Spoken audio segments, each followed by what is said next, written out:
भारत माता शिव शक्ति अवतार। आज है 7/10/2024। रिवाइज डेट है 20/9/64। प्यारे बच्चे, शरीर निर्वाह अर्थ कर्म तो करना ही है। हर बात में राय पूछते जाओ। हर एक का हिसाब किताब अपना अपना है। श्रीमत अविनाशी सर्जन से लेते जाओ।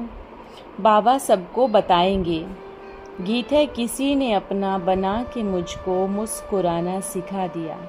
यह रिकॉर्ड ने पहले पहले वचन सुनाया। अगर यह रिकॉर्ड न बजे तो भी हर्जा नहीं, परंतु रमत गमत के लिए, शुरू करने के लिए बजाते हैं। और सभी विद्वान आदि शास्त्रों का कुछ न कुछ बुद्धि में रहता है।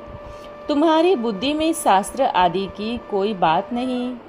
तुम बच्चों को तो पहले पहले खुशी होती है, हम किसके बने हैं। ऐसे नहीं कहेंगे, हम गुरु के बने हैं।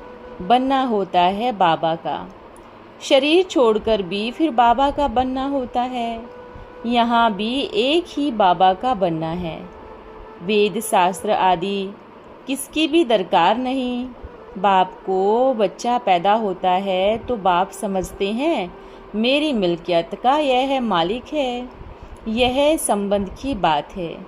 तुम बच्चे भी जानते हो, हम वास्तव में पहले भी पारलौकिक पिता शिव बाबा के बच्चे हैं। पहले हम आत्मा हैं, पीछे हमको शरीर मिलता है। तुमको शरीर तो है, अब तुमको बेहद का पिता मिला है।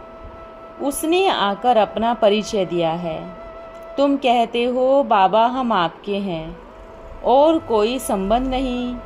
बाबा के बच्चे बने हैं, यह कहते हैं मैं कोई गुरु गोसाई नहीं हूँ।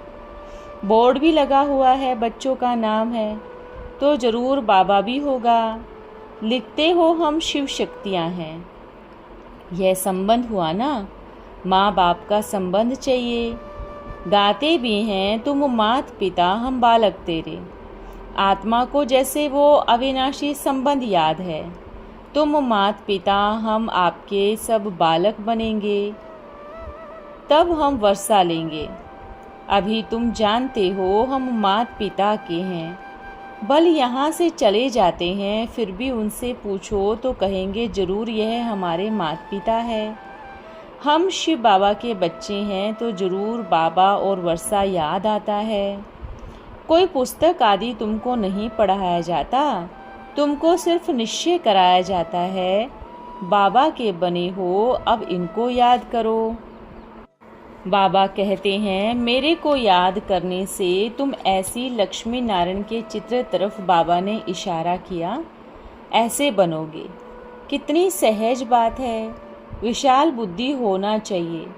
और तो कुछ नहीं समझाते, सिर्फ अपने कुल की ही बात बतलाते हैं। कैसे हम 84 के चक्र में आते हैं। बाकी वेद शास्त्र आदि इन सब पढ़ने से तुमको छुड़ाते हैं। बाबा को ही याद करते रहना है। और ये भी बुद्धि में है, सृष्टि का चक्र कैसे फिरता है। उसके आदि मध्य अंत को जानने से ही लाडले बच्चे तुम ऊंचे ते ऊंच स्वर्ग के मालिक बनते हो। तुमको सदैव के लिए हर्षित मुख बनाता हूँ। कितनी सहज बात है, परंतु फिर भी भूल जाते हैं। क्या कारण है। माँ बाप को बच्चे कब भूलते नहीं हैं। बाबा और वर्षे को याद करो तो सदैव हर्षित रहेंगे। जब कोई दुख होता है तो बाबा को ही याद करते हैं। जरूर बाबा ने सुख दिया। कोई दुख देते हैं तब कहते हैं हाय बाबा, हाय भगवान। हर जन्म में हाय हाय करते आए। अब तो तुम बच्चों को बिल्कुल सहज समझाते हैं। तुम भल तंदुरुस्त न भी हो, कितने भी बीमार हो तो भी तुम सर्विस कर सकते हो। जैसे बीमारी में मनुष्यों को कहते हैं ना राम राम कहो, तुम भी बीमारी में ही फिर औरों को बताओ शिव बाबा को याद करो। यह जरूर औरों को याद कराना पड़े। मरने की हालत में भी तुम औरों को यह नॉलेज दे सकती हो। परमात्मा के तुम बच्चे हो, उनको याद करो। शिव बाबा बेहद का पिता है, वो ही वर्षा देंगे।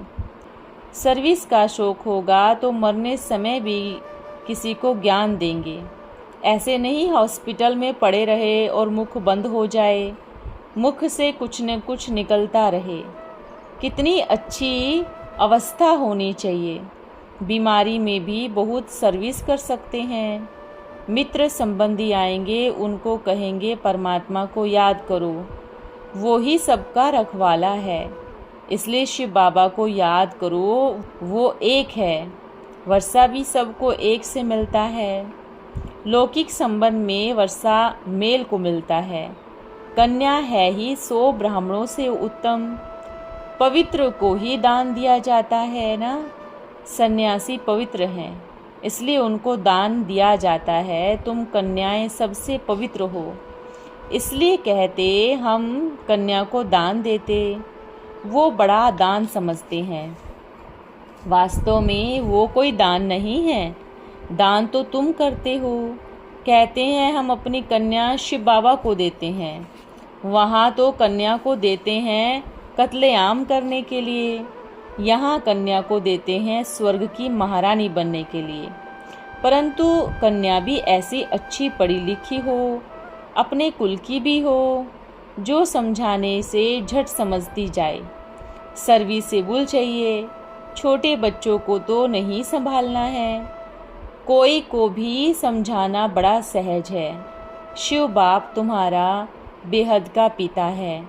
चित्र सामने है, चित्र है सब एक दो से अच्छे। देखो ये ऐसा सत्युग का वर्षा पा रहे हैं। इन लक्ष्मी नारायण को कहाँ से वर्षा मिला? कितनी सहज बात है। इसलिए बाबा बड़े बड़े चित्र भी बनवा रहे हैं। अभी ये नाटक पूरा होता है। हमने 84 जन्मों का पार्ट बजाया। अब वापस बाबा के पास जाते हैं, फिर नई दुनिया में आएंगे। हमारा बाबा नई दुनिया का रचता है, उसका हमको मालिक बनाते हैं। आपको भी तरीका बतलाते हैं बेहद पिता से सदा सुख का वर्षा तुमको कैसे मिलेगा। एक तो समझो मैं आत्मा हूँ, मैं आत्मा खाती हूँ, आत्मा चलती हूँ। ये बड़ी अच्छी प्रैक्टिस चाहिए। देह अभिमान टूट जाए, देह अभिमानी को लौकिक संबंधी याद आएंगे, देही अभिमानी को पारलौकिक पिता की याद पड़ेगी। उठते बैठते चलते फिरते ये बुद्धि में रखना है मैं आत्मा हूँ। बाबा की मत पर चलना है। शिव बाबा मत दे रहे हैं अपने को आत्मा समझो। मेहनत करनी है, सुख के भागी तो बनेंगे, परंतु थोड़े में खुश नहीं हो जाओ।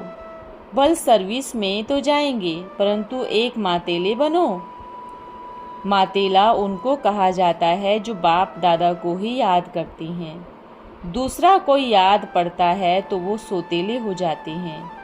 बहुत है जिनको दोनों याद पड़ते रहते हैं। यह बाबा है अविनाशी, स्वर्ग का वर्षा देने वाला। यह भी कुल है, वो भी कुल है। उनसे तो दुख ही मिलता है। अल्पकाल क्षण भंगुर सुख का वर्षा मिलता है। अब बुद्धि से जज करना है हम किस तरफ जाएं, लौकिक तरफ व पारलौकिक तरफ। बुद्धि कहती है पारलौकिक पिता के बनकर हम क्यों नहीं स्वर्ग तरफ जाए। लौकिक संबंध से जीते जी मरना है, वो जहन्नुम तरफ ले जाते हैं, यह स्वर्ग में ले जाने वाला है। रात दिन का फर्क है ना। पारलौकिक पिता का बनने से स्वर्ग के मालिक बनेंगे, यहाँ तो नरक के मालिक बनते हैं।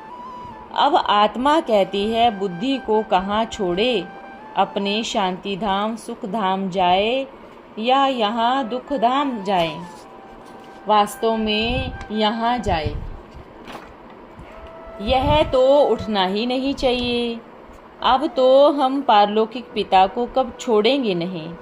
यहाँ तुम बच्चे सन्मुख बैठे हो, तुम्हारा लौकिक संबंध कोई है नहीं। बुद्धि कहती है हम तो बाबा के साथ मुक्ति धाम शांति धाम में जाएं। सवेरे उठकर ऐसे ऐसे बैठ विचार करने चाहिए। बैठने से बड़ा मज़ा है। अब किस तरफ जाएं? खींच किस तरफ की होनी चाहिए? बुद्धि कहती है स्वर्ग तरफ जाना चाहिए। नरक तरफ क्यों जाए? यह माया बड़ा धोखा देती है। अभी तो तुम्हारे पास एम ऑब्जेक्ट है। अभी तुम किनारे पर हो। जानते हो उस तरफ तो दुख ही दुख है। इस तरफ 21 जन्मों का सुख है। बाबा कहते हैं मेरे को याद करो क्योंकि मेरे पास आना है। माया कहती है दुनिया तरफ जाओ। कहाँ जाएं? रास्ता तो मिला है, एक है स्वर्ग तरफ जाने का और दूसरा है नरक तरफ जाने का। टिवाटा होता है ना, 3 गली के बीच में टिवाटा होता है, तो टिवाटा कहो तो भी ठीक है। अब हम किस तरफ जाएं? एक गली है मुक्ति की, एक गली है जीवन मुक्ति की और एक है नरक की। जैसे 3 नदियों का संगम है, 3 टिवाटे हैं, एक टिवाटा में हम हैं। टिवाटे का मिसाल अच्छा आता है। अब कहाँ जाए? नरक का तो विनाश होना ही है। यहाँ दुख होता है। अभी हम टिवाटे पर खड़े हैं, पीछे को नहीं हटेंगे। दुख की गली से निकाल बाबा ने टिवाटे पर खड़ा किया है। दुख धाम की गली से तो जन्म जन्मांतर पास कर आए हो। अब बुद्धि कहती है मुक्ति जीवन मुक्ति तरफ जाएं। मुक्ति धाम में सदैव के लिए तो बैठना नहीं है। ऐसे नहीं हम पाठ से छूट जाएं, आए ही नहीं। पाठ से छूटना हो नहीं सकता। ड्रामा अनुसार आएंगे जरूर, फिर मच्छरों दृश्य मरेंगे। इतना दुख देखा है, फिर शांति सुख भी देखना चाहिए। ड्रामा में बाबा ने वजन ठीक रखा है। जिनका पाठ ही थोड़ा है, आए 1-2 जन्म लिए, यह गए। तुम अभी टिवाटे पर खड़े हो, वो शांति धाम वो सुख धाम। अगर शांति धाम जाने चाहते हो तो शांति धाम को याद करो। मुक्ति धाम को याद तो करना पड़े ना। पिछाड़ी वालों को मुक्ति धाम में जास्ती रहने कारण मुक्ति धाम ही जास्ती याद पड़ेगा। तुमको मुक्ति धाम याद पड़ता है। जल्दी से हम घर जाएं और जल्दी से फिर सुख धाम में आए। वो चाहते हैं हम मुक्ति में ही रहें। अच्छा, बाबा को याद करते रहो, इसमें भी कल्याण है। निर्वाण धाम में रहने चाहते हैं, सुख धाम नहीं आना चाहते, तो इससे समझ जाएंगे इनका पाठ नहीं दिखता। इस्लामी बोधी आदि से कोई आए तो बहुत वहाँ रहने चाहेंगे। वो सुख धाम जाने नहीं चाहते। तुम तो सुख धाम जाने वाले टिवाटे पर खड़े हो, पुरुषार्थ करते हो। उनको सिर्फ तुम्हारा सच्चा योग ही पसंद आएगा। अच्छा, बाबा को याद करते रहो। चक्र को भी याद करने की दरकार नहीं। अब ज्ञान सब धर्मों के लिए है। समझते हैं ड्रामा अनुसार जिन्होंने जितना लिया वो ही आकर अपना पद ले लेंगे। मुक्ति धाम जाने चाहते हैं तो बाबा को याद करो। अरे चाहो हम सदैव सुखी रहे तो वहाँ शांति भी है सुख भी है। जो जिस तरफ का होगा उनको वो वर्षा लेना है। सर्व का मुक्ति जीवन मुक्ति दाता तो बाबा है ना। 1-2 जन्म लेने के होंगे तो इसमें ही सुख दिखेंगे, दुख भी देखेंगे। जैसे मच्छर आया और गया, वो कोई अमूल्य जीवन नहीं कहेंगे। तुम तो सदैव हर्षित रहने वाले हो। तुम लाइट हाउस हो, खड़े होकर दोनों रास्ता दिखा सकते हो। चाहे मुक्ति धाम चले, चाहे मुक्ति, चाहे जीवन मुक्ति, दोनों को याद करो। इसमें शास्त्र आदि पढ़ने की दरकार नहीं। कुमारियों के लिए तो बहुत सहज है, क्योंकि सीढ़ी नहीं चढ़ी है। छोटेपन में पढ़ना अच्छा होता है, क्योंकि बुद्धि अच्छी होती है। कोई की याद नहीं रहती। जब तक शादी करे और बच्चा मिले, तुम सब कुमारियां हो गई। और कुछ करना नहीं, सिर्फ पढ़ाई में लग जाए तो बेड़ा पार। यह तो जो विशाल बुद्धि नहीं है उन्हों के लिए सच्ची गीता, झूठी गीता आदि कॉन्ट्रैक्ट बताया जाता है। बाकी यह सब वेद शास्त्र आदि है झूठी दुनिया के लिए। यह बातें बेहद का बाबा ही समझाते हैं, जो फिर हमको स्वर्ग का मालिक बनाते हैं। चित्र भी हैं, हमको ऐसा बनना है। बाबा कहते हैं इस पढ़ाई से तुम 100 देवी देवता बनेंगे। अभी यह खेल पूरा होना है।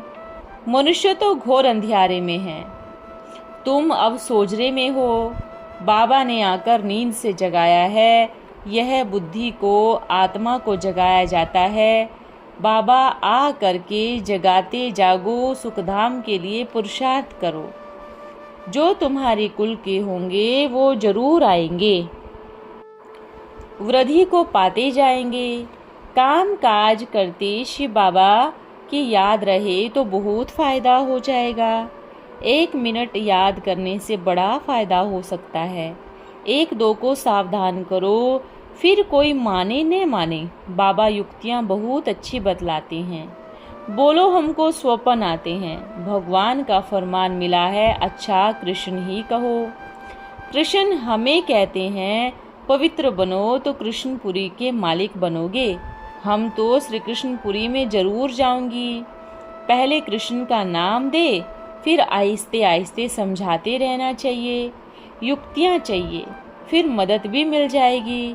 तुम्हारी प्रजा कितनी बनती है तुम हिसाब लगा सकते हो? नहीं, कोई कितना सुनते हैं, कोई थोड़ा सुन जाते हैं, हिसाब थोड़े ही निकाल सकते हैं। बड़ी माला, छोटी माला, साहूकार प्रजा कैसे बनते हैं, कौन बनते हैं, वो सब बुद्धि में है। मुख्य सूर्यवंशी महाराजा महारानी कौन बनेंगे, फिर चंद्रवंशी कौन बनेंगे, कितनी प्रजा बननी है, सब बातें तुमको यहाँ बतलाई जाती है। सारे झाड़ अथवा सभी धर्मों के चक्र की बीज से कैसे टाल टहलिया पत्ते आदि निकलते हैं, अभी भी पत्ते निकलते रहते हैं। वहाँ एकदम खाली हो जाएगा, फिर विनाश होना है। बड़ी लड़ाई में करोड़ों मरे होंगे अनगिनत, यहाँ तो कितने खल्लास होंगे। बाकी थोड़े ही सतयुग में आकर राज्य करेंगे। अभी तो कितने मनुष्य हैं, अन्न ही इतना नहीं जो मनुष्य खा सके। कितना बाहर से अन्न आता है। अच्छा, मीठे मीठे बच्चों को माता पिता बाप दादा का याद प्यार और गुड मॉर्निंग। हम बच्चों की प्यारे बाप दादा को याद प्यार। ओम नमः शिवाय। वरदान है फ्लॉलेस डायमंड, बेदाग हीरा भव। कोई भी बात में फेल न हो, इसके लिए एक बात याद रखना, फॉलो फादर। साकार रूप में जो करके दिखाया वह फॉलो करो तो कोई भी बात में फेल नहीं हो सकते। कोई भी कार्य करने से पहले चेक करो क्या यह कर्म हम कर सकते हैं, तो फॉलो फादर याद आने से फेल नहीं होंगे। फ्लॉलेस डायमंड, बेदाग हीरा बन जाएंगे। अच्छा, ओम नमः शिवाय।